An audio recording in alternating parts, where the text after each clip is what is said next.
Hi, I hope that you were able to hear me earlier. I'm just waiting for the cue from the studio if I should begin sharing some of the latest updates once again. I'd just like to say that thanks for joining me right here on the midday update at coming to you at 12 or by now 12:02 p.m.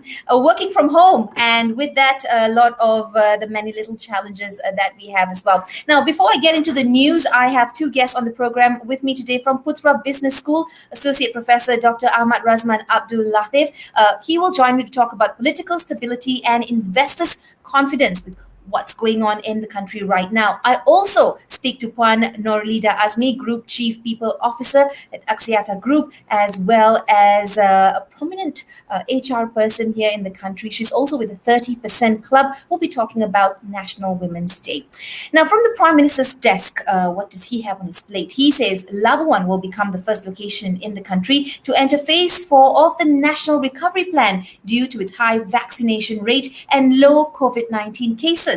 Now, in the Federal Territory, vaccination rate is now 92.4% of its adult population. We are making progress. 40% of the population has already been fully vaccinated as well. So the next milestone, opening up our economic activities and sectors. Is there a silver lining with all of the cases that we're still seeing? Yes, ICU treatments due to COVID-19 infections has been eliminated. We see those numbers dropping down as well. In Negeri Sembilan, they will move from Phase 1 to Phase 2. Now, to restore the private sector to its role as the main driver of the economy, the business community is calling on the brand new government under the leadership of Datuk Seri Ismail Sabri to allow the reopening of more economic activities. Malaysian Employers Federation President Datuk Dr. Said Husman says reopening of all economic sectors would kickstart economic recovery and enable employers to create more jobs. As we know, many people have lost jobs in the past year or so. And now, overall, this will also increase confidence of businesses and consumers to boost the local economy. I just want to go back to the Prime Minister's maiden speech where he said that to reduce the long-term negative impact of COVID-19 on the economy, the government will focus its efforts on achieving two main objectives. Firstly, to raise the purchasing power of citizens, and then to return the private sector to its role as the country's main driver of economic growth.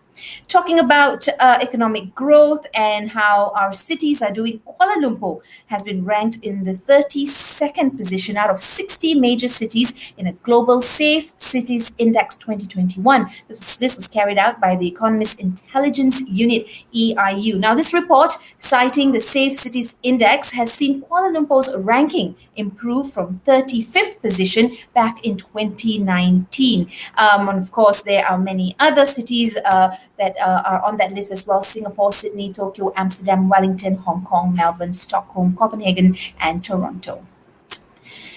Now, I'd like to bring in my guests on the program today from the Putra Business School, Associate Professor Dr. Ahmad RAZMAN Abdul Latif. We're talking about political instability in the country and investors' confidence as economic sectors are scheduled to open up.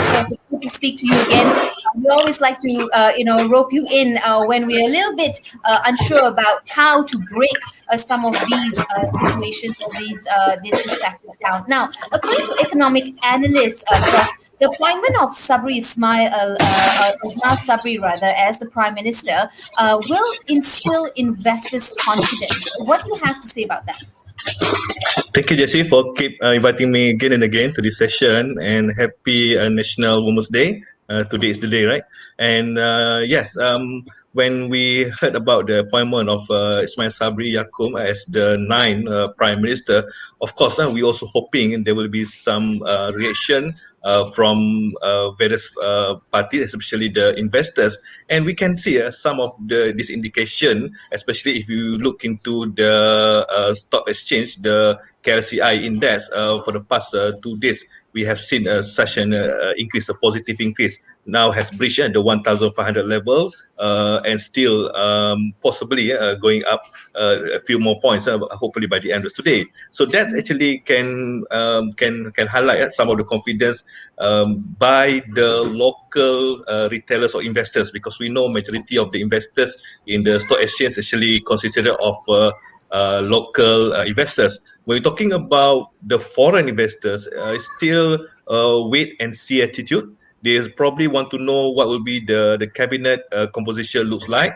They also want to know what's going to be presented in the parliament next month for the RNK 12 and also for the 2022 budget in early October. So that's actually will be more important for to signify what is actually the major changes that the government will take under the new premiership of Ismail Sabri. Right, Prof. Investors, as you say, also will take into account the country's status in terms of the appointment of the new prime minister. Previously, that was viewed as perhaps unstable. This could also lead to a few losses here and there. But all this was in the past. Now, with the new prime minister in the office, can we safely say that Malaysia is in a good political position, perhaps as well, to bounce back stronger? Well, at least we have addressed this political instability. We are probably not going to see any general election coming up soon. Maybe that the government will continue its mandates until the next election in maybe 2 years' time. So because of that, this can be seen as a indicator that the political instability has been addressed, and the focus now is to make sure we kickstart the economy, as well as making sure that the pandemic is actually fully under control. And we know already that more than 50% of the ABDUL has been fully vaccinated in Malaysia. That's good news. But what we want now to achieve is to actually to open up more economic sectors, because this is actually now the real threat.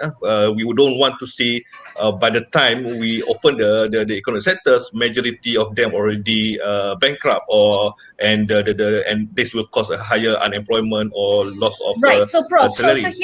here's a call, or perhaps calls we are hearing from business associations, especially the SMEs. They say to ensure sustainability of employers and micro businesses to sustain and stay afloat, the government must allow them to resume business. What's your perspective on the yes and no of this ongoing debate? If you could give that to us in a nutshell, Prof. Yes, the threat of businesses closing down is real. When we look into the labor report, when compared to 2019, 2020, the employers' number has dropped by 40,000, and those who are working on their own has been dropped by 400,000. So that's in 2020. In 2021, it's probably even worse. And because of that, there's a need to make sure there's a liquidity in the market, the businesses are able to generate revenue, to sustain their workers, and to have this economic multiplier when they do the businesses. But of course, the con is, will this lead to another pandemic or clusters or increase of cases? But if we manage to have this herd immunity, then I think we probably suffered higher infection, but majority of them will be in category 1 and 2. So that will not put a burden into our health system. So that's actually what we need to, it's a fine balance, but we need to take a position on that. Okay, Prof. SMEs, they make up 98% of all businesses in Malaysia, including micro enterprises as well. Those numbers well over 500,000 as well. So basically, this is evidence of how important SMEs are and how much they contribute to the economy. What else do we need to know about SMEs, and as they come back or as they try to sustain, how resilient they need to be?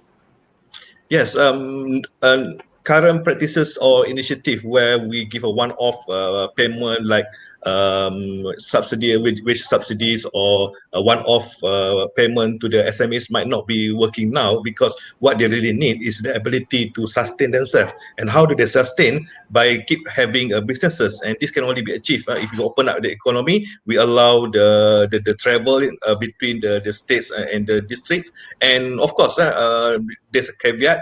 They must always adhere to the strict SOP to ensure that we don't have to close down the sector again. But the key point here, to make sure they will be able to start generating revenue on a monthly basis.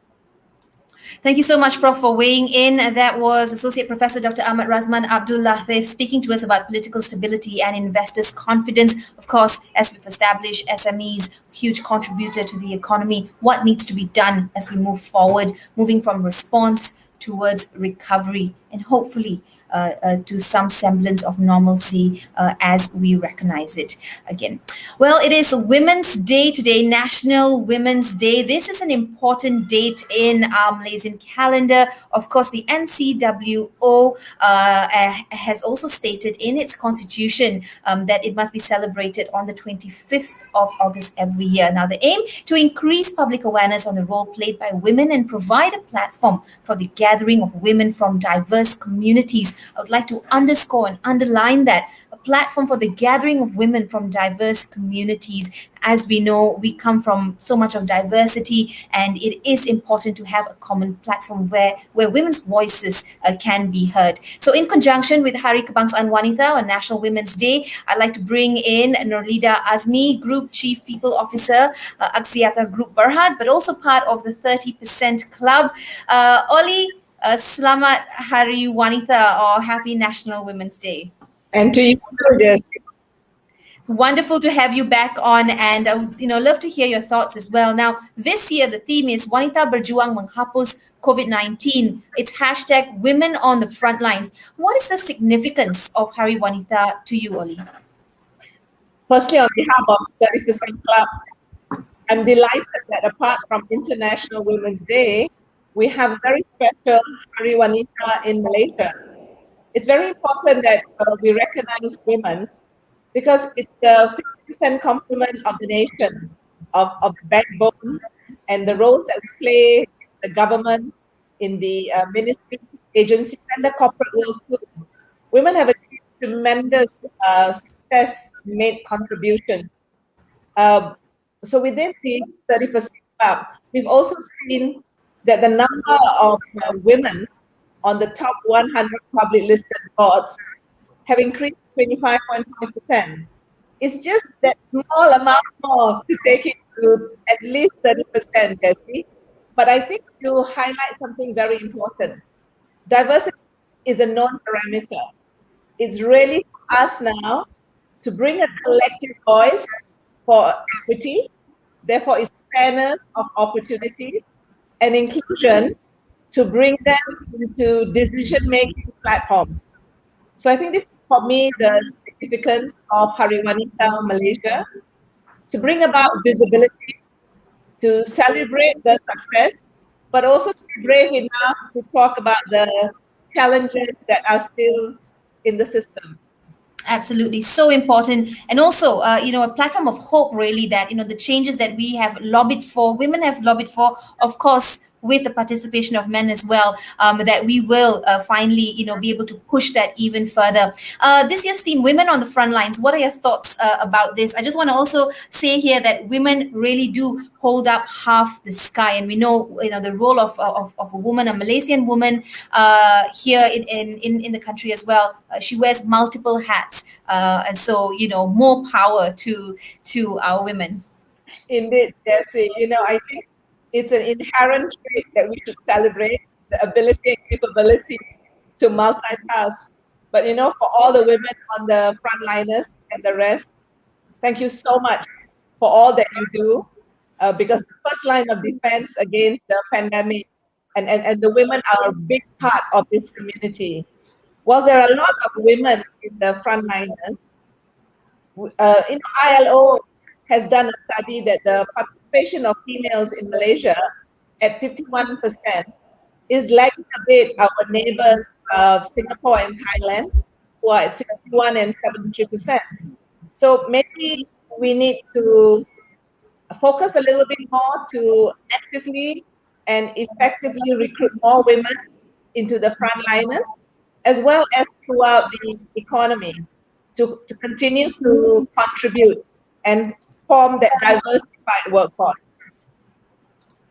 Oli, you're with the 30% Club. You've also spent a good amount of years abroad. How can corporates finance and HR help in opening up more opportunities to women, and especially those now who are easing back from a sort of work from home mode back into the office? Jessy, I think organizations now are understanding, is it prudent and right to bring everybody back to work? I think a recent survey in Malaysia said 65% may not want to come back to work at this stage. But the productivity and the ongoing of business must continue. So organizations are looking at hybrid workplace. So it's not so much how many hours you spend in the office, but that you're able to deliver what's required from the organization. So as long as you work responsibly remote, whether it be from home, your mother-in-law's home, or even in the cafe, as long as you protect the sanctity of the data, organizations are doing flexible work. And also we must be able to say that maybe in the adjustment, we need to give a transition where some women may take sabbatical leave and then they'll come back later. And the other one is also career comeback. How do we make them come back to work? The reality of it also, Jessy, is there's some work that you can't work remote. They need to go to the office or the location. Organizations are making sure that you have the physical safety, and they must play a role of protecting the SOP as well. So, when organizations now are talking about how do we work hybrid, and when we bring them back, how do we bring them responsibly? And the larger question of putting more women in the workforce is really giving opportunity for growth.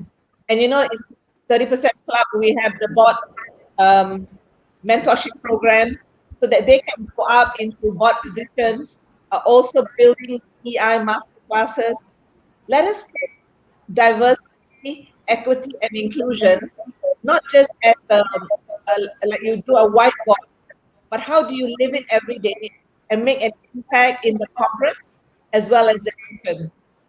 Oli, studio is not giving me much time with you now because we are on a tight timeline. I would just like to very quickly ask you what your message is for women out there who are listening in, who are also thinking about how do I strike that elusive work-life balance now that things are, it was definitely hard with the work from home mode, but now on top of everything else as well. I think for the women, I believe you should continue to build your capabilities and have that confidence. Join the workforce because I do believe the ecosystem is providing measures to bring more women into the workforce. And happy Women's Day today. Thank you very much, Oli. We'll speak to you soon. It was a pleasure hearing your thoughts as well. Of course, I'm joined by NORLIDA AZMI from 30% Club as well as Axiata Group. Now, moving on, the Paralympics. Japan's Emperor Naruhito has declared the Tokyo Paralympics open in a nearly empty stadium yesterday, with athletes ready to defy stereotypes and shatter records despite a year-long pandemic delay. A reduced parade of roughly about 3,400 Paralympians and team officials entered the stadium. You have probably seen this on YouTube or whatnot, wearing masks, but also waving and dancing. Well, now the fun must go on, and so must the games. Now we move on to a quick snapshot here internationally. In Indonesia, Indonesia's positive cases exceed 4 million, and it has registered 19,016 new cases just yesterday. Therefore, the Indonesian government has extended the implementation of public activity restrictions until the end of the month.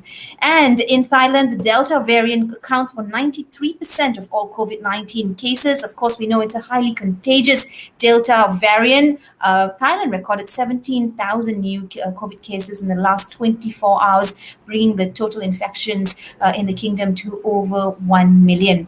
And in Japan, the minister in charge of COVID-19 countermeasures has announced that Japan is expanding a state of emergency to 8 more prefectures. The government so far has placed 13 prefectures, including the capital, Tokyo, under emergency restrictions that's due to run until September 12th. This, of course, to combat the soaring Delta variant cases. And from the WHO, they say they have enough supplies in Afghanistan to only last for a week after deliveries of medical equipment from abroad were blocked by restrictions at Kabul airport. Now, the United Nations agency was also concerned about the current upheaval in Afghanistan, which could push up COVID-19 infections, with testing dropping by 77% just in the past week, and vaccinations, of course, also declining. And in the US, Joe Biden says that the United States is on pace to finish evacuations from Afghanistan by August 31st, but left open the chance of the deadline being extended, saying reaching that goal is dependent on continued cooperation from the country's new Taliban rulers. Well, without much time left on the clock today, I just want to tell you as well what is happening on Twitter. People are talking about Afghanistan, and people are concerned about women and children's rights as Taliban's asking women to stay at home until the a proper security system is in place. And COVID-22. Twitter users were surprised as COVID-22 was also trending, as it may be a new variant of various or could be more dangerous than Delta. To get verified information and the latest news, make sure you tune in or log on to any one of our Bernama official portals or social media sites. We will verify the news and give it to you as stories develop as well. Now, this is by no means an advertorial. Few can hope to match the Toyota Corolla's illustrious achievement. To date, the model has sold 50 million units worldwide, with the Malaysian market contributing some 300,000 in the past 55 years. I mean, that's an astounding, record by any standard. Here you see that classic car, vintage, some will call it by now. It debuted in Japan in November 66 as a 1-liter compact 5-seater sedan, and then it became an entry-level model range that was so hotly received that the company doubled its annual production to 1.1 million units from just less than 500,000 2 years prior to that. Since 1974, it's become the car maker's most successful lineup and a worldwide bestsellers. I know many of you have childhood memories growing up with that. Well, also, Toyota says it credits itself as a catalyst for mass car ownership in Japan and the rest of Asia. That brings me to the end of this edition of the Midday Update. Remember, for Malaysia, 22 Malaysian Paralympians will take up the challenge in 9 different sports. I know all of you gave as much support as you could via social media and, of course, tuning into the games. Do the same for our Paralympians as well. 5 years ago, 3 Malaysian athletes made history. They brought home 3 gold medals from the 2016 Rio Paralympic Games. I believe they are and will repeat that feat once again. Well, in the meantime, stay safe, take care.